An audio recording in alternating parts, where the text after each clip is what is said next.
conversa aqui.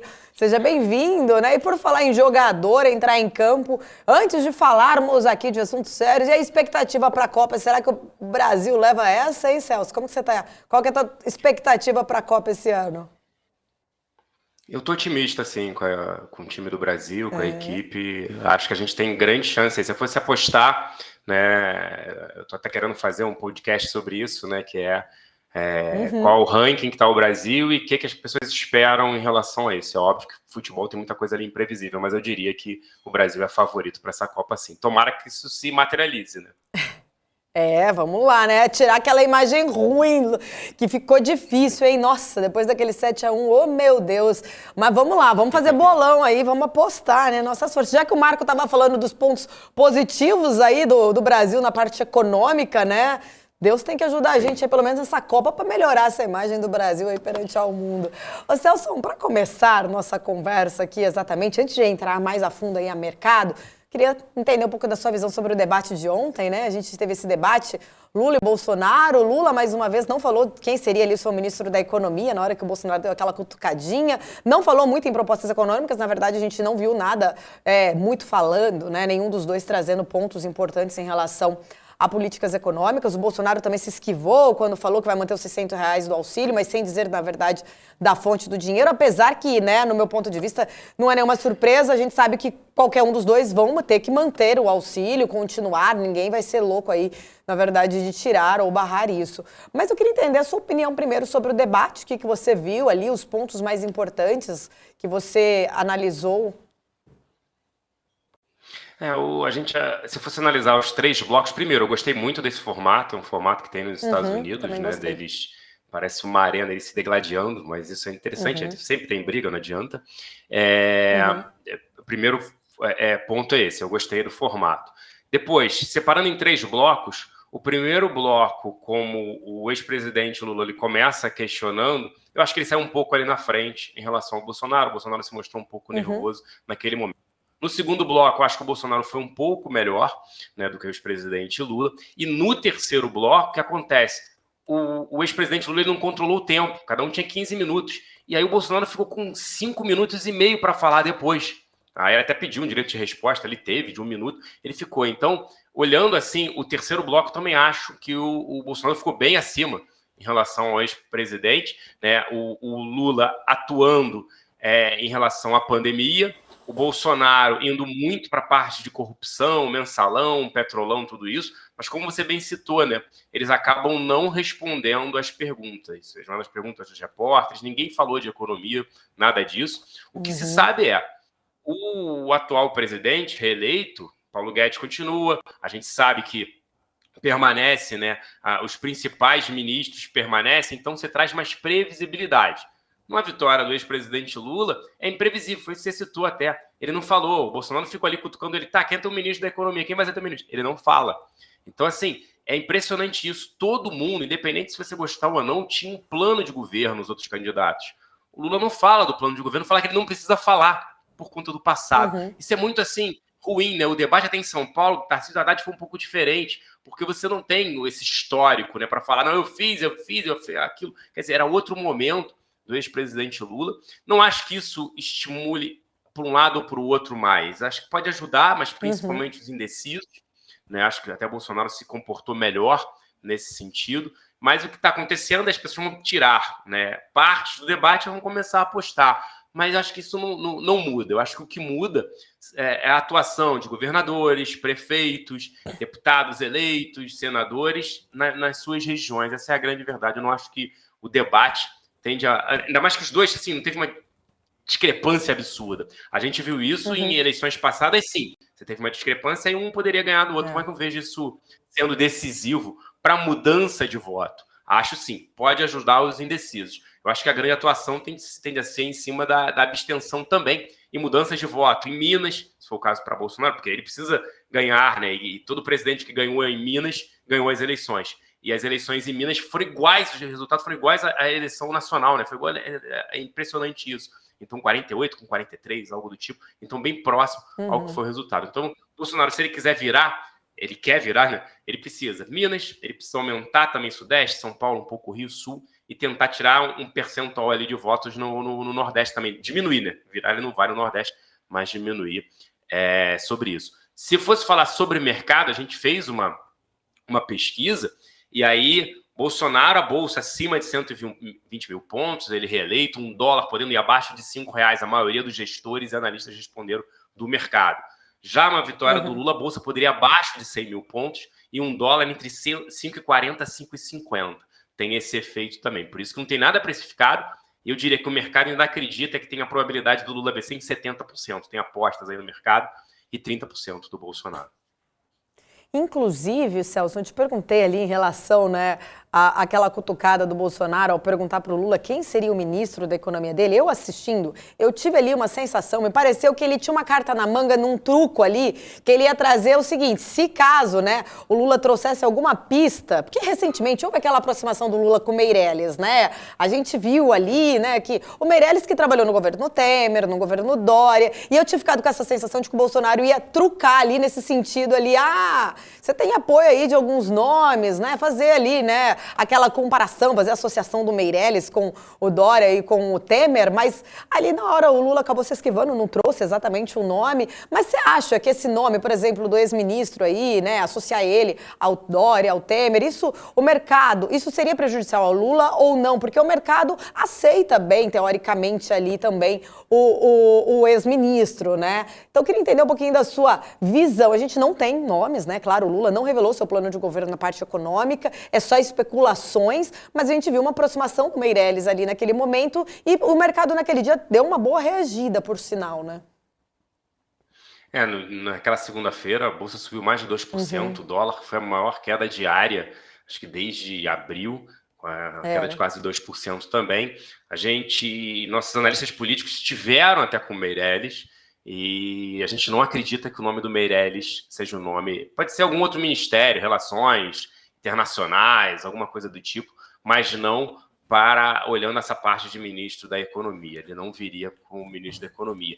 Mas é um nome que, se a gente analisar, é um nome positivo tanto para o mercado financeiro quanto até para os próprios eleitores ali do Lula, porque o Meirelles já participou, como você bem citou, então não seria um nome de falar assim, caramba, trouxe um economista liberal, o que vai acontecer? E o Lula mudou. Bom para o mercado, mas em compensação, ruim para a base dele. Por isso que o Lula também não fala o nome, ele não vai falar o nome agora, para não dar margem, como você citou também, para que o Bolsonaro, para que o mercado critique tudo isso. Então, é difícil, é óbvio que como não houve a vitória no primeiro turno, o Lula tem que se aproximar mais no centro para poder compor. Fora isso, a Câmara também, mais deputados e até o Senado, mais de centro-direita, já se falando até do andamento da reforma tributária, que já foi aprovado na Câmara, só não deve para ser aprovado no Senado ainda esse ano. Mas então, assim, já fala-se muito sobre isso, né? Ontem até foi falado, os dois candidatos falaram sobre a reforma tributária. E se a gente for falar do auxílio, você vai permanecer R$600, como você bem citou. No Brasil, o que é provisório vira permanente, né? Então, impostos, auxílio e por aí vai. Mas o nome do Meirelles auxilia. Só que o que a gente, pelo menos, conversou e estivemos também na nossa área de análise política, esteve com ele, ele não deve ser ele se ofereceu, mas ele não deve ser o nome para ministro da Economia. Agora, Celso, bom dia. Primeiramente, a gente teve a pesquisa de divulgação ali do Instituto Veritá, mostrando que o presidente Jair Bolsonaro tem 51,2% dos votos válidos, passando o ex-presidente Lula, que ficou com 48,8%. Inclusive, essa pesquisa de sexta-feira da Modal Mais foi a que menos errou ali na porcentagem da intenção de votos no primeiro turno. Trouxe um empate técnico praticamente ali com Lula, com 46,9% dos totais votos e Bolsonaro 46,5%. Ainda pegando o gancho do debate de ontem, você acha que isso, essa menor diferença entre Lula e Bolsonaro nas outras pesquisas e agora Bolsonaro à frente dessa pesquisa, o debate de ontem, podem fazer preço hoje no mercado interno? Não, em relação a... Essa pesquisa tem que só lembrar, ela chegou muito próximo do Bolsonaro, mas ela erra. Ele põe o Bolsonaro na frente do Lula, né, no primeiro turno. Então, isso aconteceu também. Mas ela acertou bastante. Eu vi que ela acertou bastante. O Tarcísio subindo em São Paulo. Ela acertou bastante a queda do ACM Neto um pouquinho antes, lá na Bahia. Então, ela acertou. Senadores, ela já dava o Moro também, que não colocavam o Moro no Paraná, e a vitória dele também. Então, assim, quando a gente olha primeiro turno para presidente, ela se aproximou, mas ela erra quando ela coloca Bolsonaro na frente do Lula. Mas os outros, em vários estados, ela acertou. No Rio também, ela falava que o Cláudio Castro seria vitorioso no primeiro turno. E nenhuma pesquisa dava isso. Dava que teria segundo turno. E o Cláudio Castro também ganhou, foi reeleito aqui no Rio de Janeiro. Não acho que isso faça preço, acho que está muito mais pelo internacional, porque o mercado ainda coloca, né, que 65%, 70% de chance, as apostas estão 80-20, tem site de aposta sobre isso, que é a vitória ainda do ex-presidente Lula. Então, isso que foi colocado um pouco no preço, mas principalmente o que fez subir, né, a Bolsa naquela segunda-feira, após o primeiro turno, foi não ter a vitória em primeiro turno, que a gente vê que a maioria das pesquisas colocavam uma vitória em primeiro turno, e também um Congresso dividido, né? Não dividido, né? Muito mais centro-direita do que de esquerda. Então, a dificuldade de se governar, o aceno ao centro por parte do ex-presidente Lula. Essa necessidade e até a composição de ministérios também.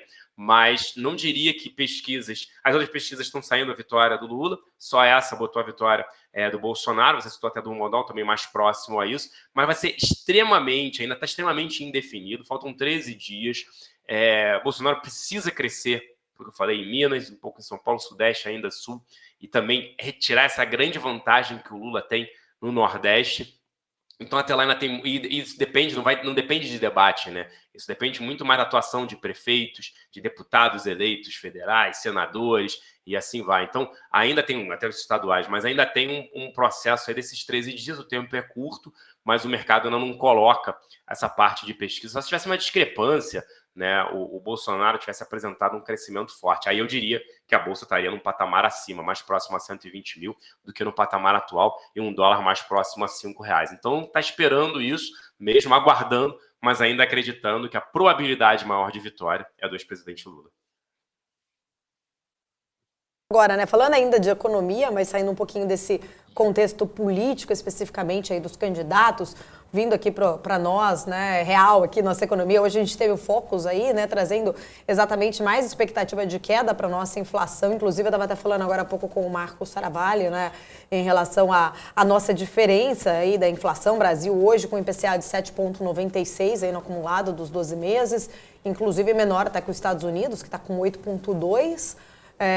Né, foi registrado no último mês de setembro. A Alemanha também batendo recorde aí, 10%. Reino Unido, então, vou deixar esse capítulo para daqui a pouco, para falar especificamente do Reino Unido. Mas eu queria entender a sua perspectiva aí do IPCA. Você acredita realmente que, como o Marco estava falando até agora há pouco, né, o Brasil aí conseguindo, né, se sair melhor, inclusive, que Estados Unidos, que Europa, e na tendência de conseguir manter realmente esse IPCA, essa inflação controlada por mais tempo, né, enquanto esses outros países, inclusive desenvolvidos aí, estão com toda essa pressão inflacionária e sem perspectiva, né, de trazer para sua meta num curto prazo. Como que vocês estão trabalhando e vendo aí exatamente, né, a questão, pegando já carona no Focus, né, se vocês estão em linha aí com essas projeções também?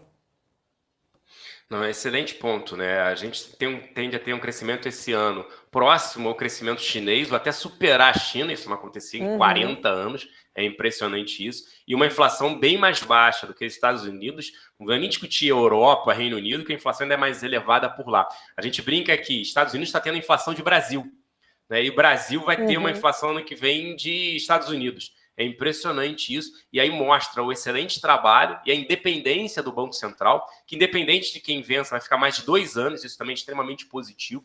O Banco Central fica mais de 2 anos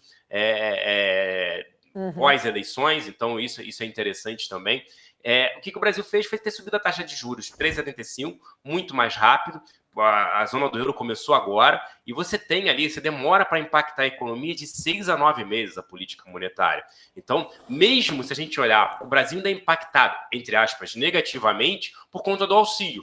O auxílio gera maior consumo. Saiu uma pesquisa da Abras, né, sobre crescimento em alimentos, principalmente, que a população voltou à parte de proteínas, consumo de carne suína e ovos, houve crescimento nas vendas, estão num patamar bem acima do pré-pandemia, ou seja, a gente está com crescimento econômico, com uma inflação em queda, eu também não enxergo mais deflação para os próximos meses, mas já foram 3 meses seguidos de deflação, ou seja, uma inflação negativa, uma queda de preços, aumenta o poder de renda da população, aumenta o poder de consumo, isso é excelente, sem faltar oferta de produtos.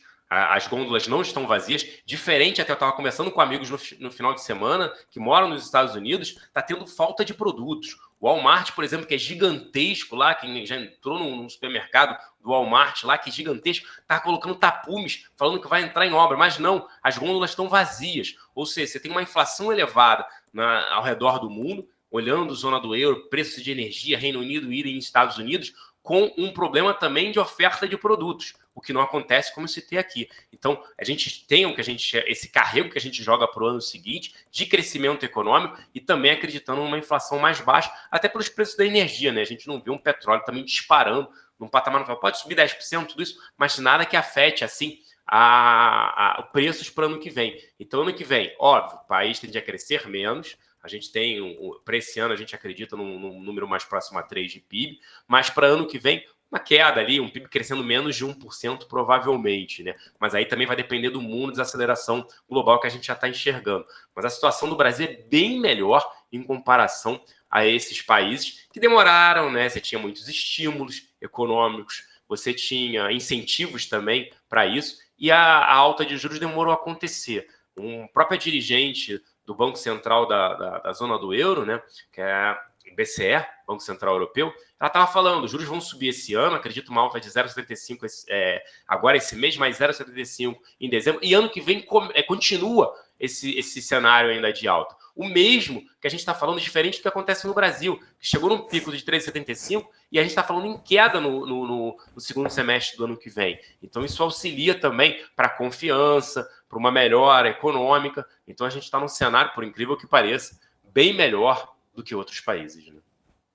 Uhum. Agora, Celso, falando um pouco de lá fora, né, a pauta o Reino Unido, a gente falou mais cedo que Joe Biden fez críticas ao plano econômico original de Liz Truss, falou que foi um erro ali a ideia de cortar impostos dos mais ricos, disse também que há uma preocupação de que as políticas fiscais de outras nações possam até prejudicar os Estados Unidos em meio a essa inflação mundial. Foi a primeira vez que um presidente americano faz duras críticas às decisões de política monetária, às decisões domésticas, aliás, de um país, de seus aliados, principalmente Reino Unido, né, que é um aliado tão próximo dos Estados Unidos. Liz Truss está com um grande problema nas mãos, alguns membros, inclusive do partido, já querem a renúncia dela. Como é que você vê a situação econômica do Reino Unido e especificamente a cadeira da Premier?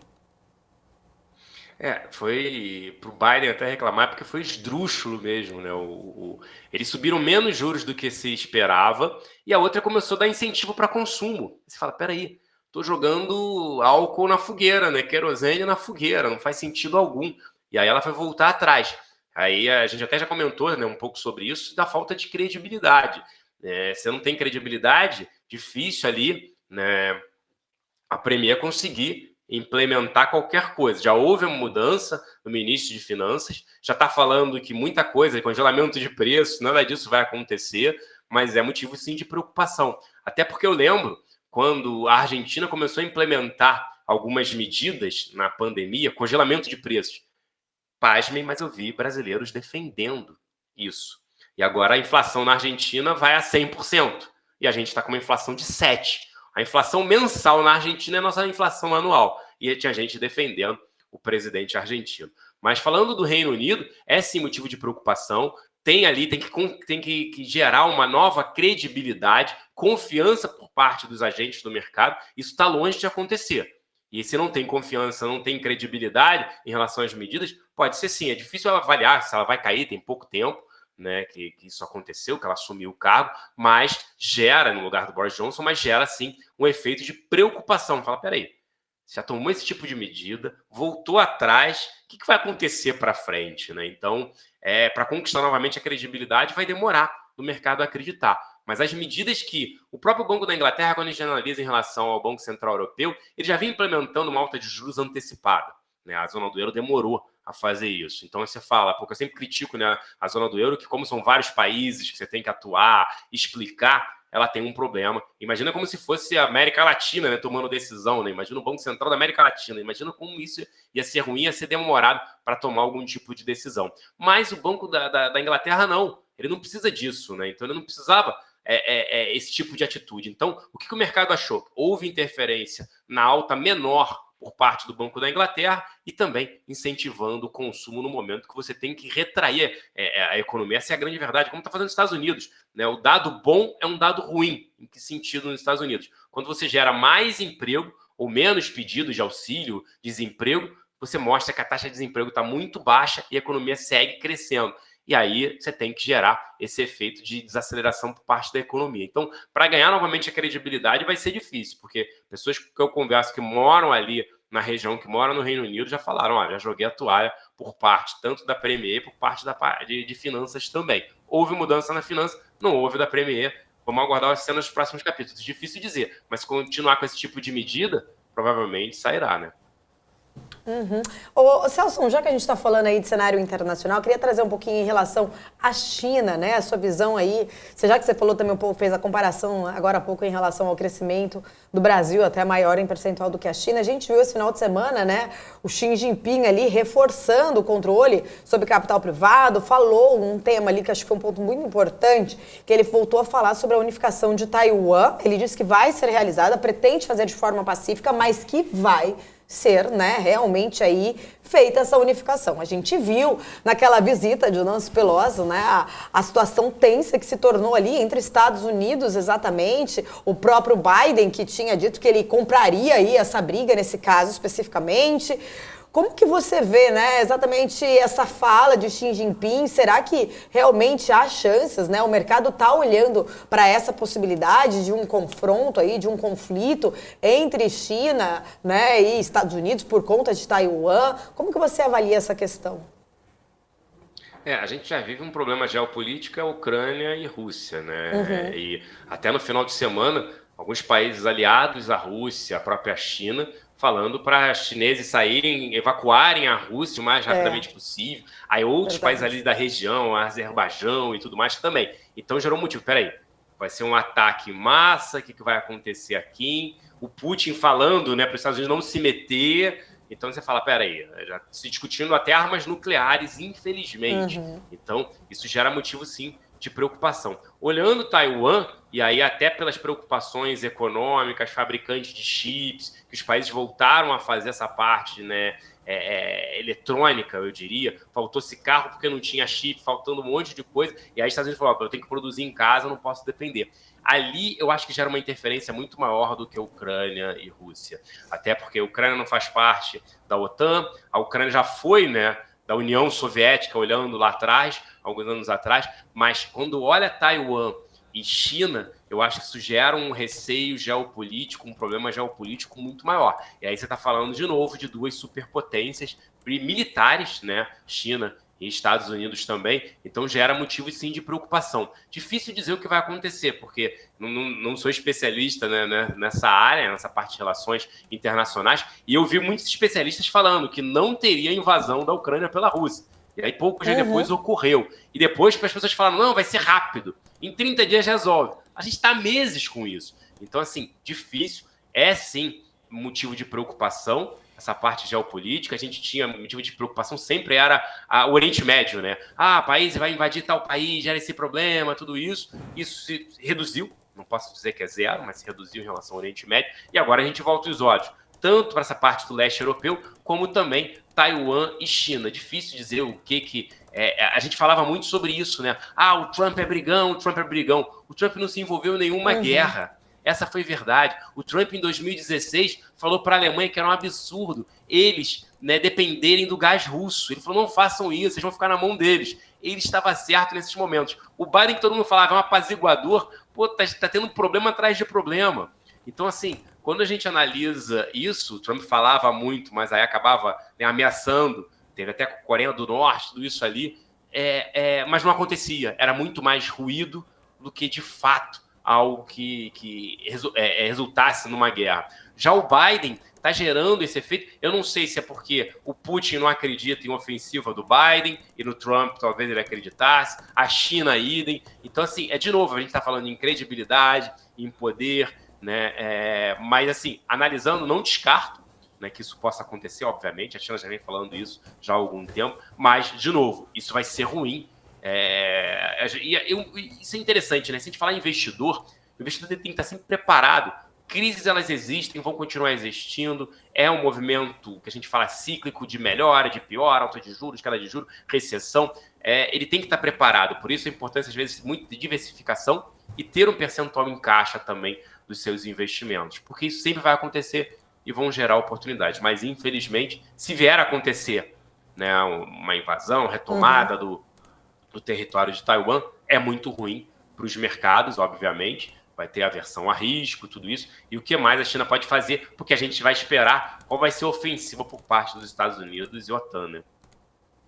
Inclusive, Celso, nesse discurso aí do Xi Jinping, ele falou em relação, né, a trazer medidas para fazer o combate efetivo lá do Covid-19. A gente sabe que tem várias regiões ainda, né, sofrendo várias restrições, lockdowns severos, inclusive a própria população, né, já até descontente com essa situação lá na China, e a gente sabe exatamente que quando fica, né, a China parada, isso afeta muito, né, principalmente a parte ali dos containers que ficam parados, exportação e importação. Eu queria entender um pouco mais a sua visão, né, se a gente realmente deve se preocupar, até quando, porque a gente não sabe até quando. Ele não trouxe um ponto ali, quando ele falou, vamos acabar, vamos combater, mas não falou até quando vão existir essas medidas de lockdown severos, né, por lá. Enquanto o resto do mundo já teve esse afrouxamento, a economia já tem voltado, a gente tem essa indecisão, essa incerteza de até quando isso vai acontecer pela China. Quais os impactos que você acredita, né, que a gente pode acabar sofrendo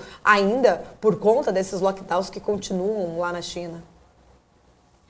Isso é interessante, né? Tanto é que o crescimento chinês pode ser de 2,6% esse ano, ou seja, é aquela discussão, né, de hard landing ou soft landing, ou seja, é um pouso forçado ou não, né? Muito mais soft, muito mais leve. E aí, o Xi Jinping ele falou sobre isso, ele falou, estamos preparados para uma desaceleração de crescimento econômico, mas continuaremos crescendo. Esse é o grande ponto que a China não pode deixar de crescer. A manifestação da Praça da Paz Celestial foi por uma inflação na época, e principalmente alimentos. Se você não tem um crescimento econômico, se você não controla a sua inflação, você vai gerar isso que você falou. Imagina você está falando numa população insatisfeita.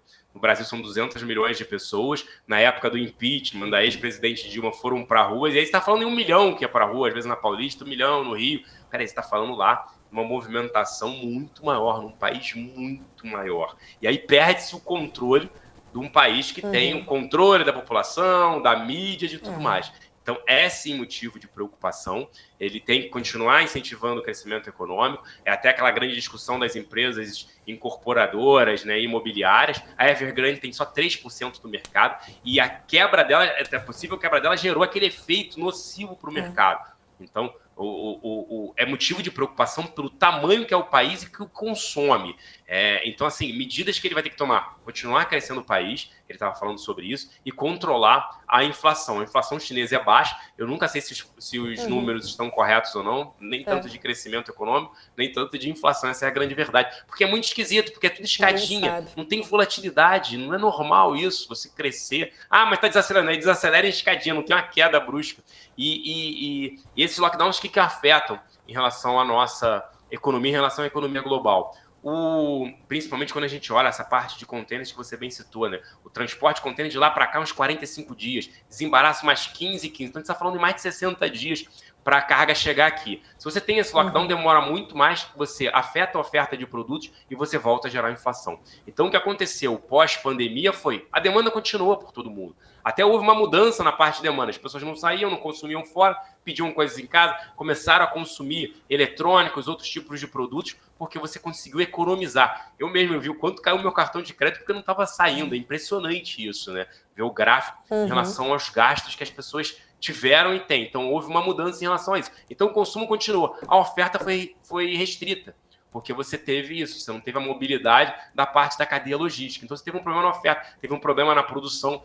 Até hoje tinha um anúncio da produção industrial, não vai ser dado. E é interessante, porque se fosse positivo, será que eles não iam anunciar? Então tem a ser um número negativo, já começa a pensar nisso. Então, assim, afeta o mundo, sim. O que aconteceu foi que quando houve esse problema da pandemia também, muitos países que pensavam globalmente se voltaram para o local. Pô, eu não posso depender da China, eu não posso depender daquela região. É o que aconteceu depois também, guerra Ucrânia e Rússia. A Alemanha falou, eu não posso depender mais do gás russo. Então, o efeito que era global, vamos abrir tudo, vamos ter esse livre comércio, fala, puxa, eu tenho que produzir coisa aqui, porque isso é importante. Eu não posso depender de Taiwan, que a China pode retomar. Eu não posso depender do petróleo por conta da Rússia e dos países árabes, da OPEP. Eu não posso depender da produção da China de diversos equipamentos, componentes. Então, eu tenho que começar a produzir aqui. Mas isso fica mais caro? Sim. Isso gera uma inflação? Sim. Porque você tinha produtos, dependendo da região, mais baratos de serem produzidos na China e adjacentes, Vietnã e outros países. Isso torna mais caro, mas também uma confiança que esse tipo de produto não vai faltar. Então está tendo uma mudança, uma reorganização ali, eu diria, global também, em relação a isso, produzir mais perto de casa do que depender desses países. Mas, obviamente, que afeta, a gente vem acompanhando esses lockdowns, isso afeta, mas também está tendo isso. Vou produzir em outros países para não depender, essa migração depender tanto da China. Tá certo, Celson, quero agradecer, sempre um prazer poder falar contigo, já começamos bem a semana aqui, até semana que vem. Até semana que vem, uma excelente semana a todos nós. Um grande abraço. Obrigada, até mais, valeu.